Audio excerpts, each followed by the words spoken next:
जीवन निर्वासित कर लूंगी, लेकिन अपनी झांसी को मैं मरने से प्रथम नहीं लूंगी। ए विजय लक्ष्य कूदो रण में, दुश्मन की छाती चीर करो, रणचंडी दुर्गा रूप धार, वेरी का हन कर लहू पियो। क्षमा भाई साहब, दया, जानबूझकर काल के राज बनना आपने ही नहीं सिखाया। मानती हूँ आपत्ति का समय है, फिर भी हमें बुद्धि से काम लेना होगा। तो क्या हार मान ले, इन फ्रंगियों के चरण में चले जाएं, हथियार डाल दें? कदापि नहीं, कदापि नहीं। प्राण दे सकते हैं पर फ्रंगियों के समक्ष घुटने नहीं टेक सकते। जन जन की यही अभिलाषा है, परंतु बिना प्रयोजन प्राणों की आहुति देना मैं सहमत नहीं हूँ। तुम अपनी बात रख सकती हो। मुंदर भाई, पता लगाओ नगर के कौन से द्वार पर गोरों की संख्या कम है। भाई साहब, क्षमा करें, मेरी इच्छा है कि इन गोरों की कूटनीति का उत्तर उन्हीं की कूटनीति से ही दें। युद्ध होगा, आक्रमण होगा, सब आपकी योजना के अनुसार होगा, परंतु मुख्य द्वार पर आपका नेतृत्व नहीं, मेरा होगा। झलकारी, मैं कायर नहीं हूँ। अपने प्राण बचाने के लिए मैं तुम्हारे प्राणों की आहुति नहीं दे सकती। क्षमा भाई साहब, दया, क्रोध शांत कीजिए, मेरी योजना पर विचार करें। आपका नेतृत्व हमारे लिए अति आवश्यक है, आपकी उपस्थिति हमें अति आवश्यक है। यदि आप सुरक्षित हैं, तो अनेक झलकारी तैयार कर सकती हैं। यदि आप नहीं, तो करोड़ों झलकारी भी मिलकर एक लक्ष्मीबाई नहीं बना सकती। हिमकर की आभा से शोभित उद्गत इतना उतराते हैं, हिमकर की आभा से शोभित उद्गत इतना इतराते हैं। हिमकर जब साथ नहीं होता, जब तेजहीन हो जाते हैं।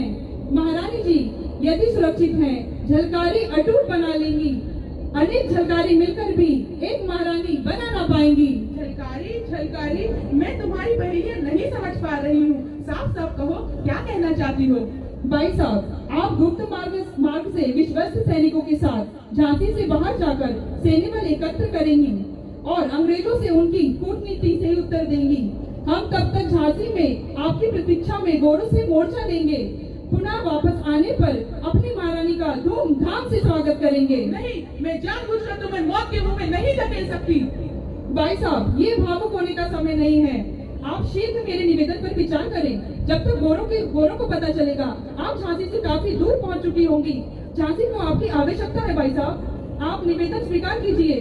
मैं ये आपका उपकार जीवन भर नहीं भूलूंगी।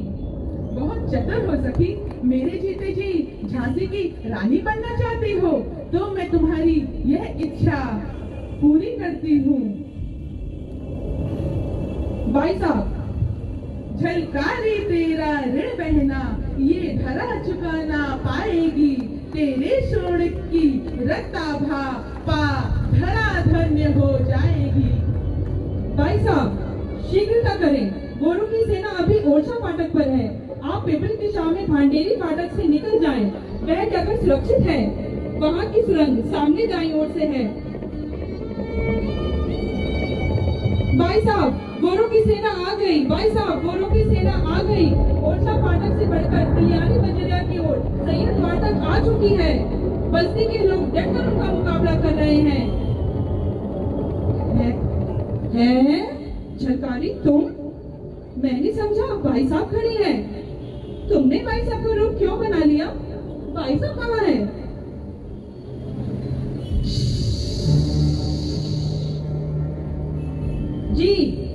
जी भाई साहब, जी भाई साहब। सुंदर भाई साहब, सीन की गुप्त सूचना उन्नाव दरवाजा, अलीगोड़ खिड़की, सुजेका खिड़की व भांडेरी फाटक तक भेज दो कि सभी नगरवासी गोरों पर आक्रमण का उत्तर मेरी योजना के अनुसार हो। प्राण हथेली पर रखकर डटकर मुकाबला करें। यह मातृभूमि की सेवा का अवसर बार बार नहीं आता। ऐसा ही हो रहा है भाई साहब। क्या स्त्री, क्या पुरुष, क्या बालक, क्या वृद्ध, सभी गोरों की आंखों में लाल मिर्च का चूर्ण झोंक रहे हैं। घरों में एकत्र किए गए पत्थरों से दुश्मनों को लहूलुहान कर रहे हैं। यहाँ तक कि घर की खपरेल तक फेंक फेंक कर मार रहे हैं। फिर भी गोरों की सेना आगे बढ़ती रौंदती चली आ रही है। ठीक है, घोर हो रही है। चलो दुर्गा वाहिनी, एकत्र करो, टूट पड़ो फ्रंगियों पर उनकी मौत बनकर, संहार करो रणचंडी बन, पाषाण खंड से खंड करो, हरिमुंड रुंड से विलंग करो, भुजदंड प्रचंड विखंड करो। चलो टूट पड़ो फिरंगियों पर, उनकी मौत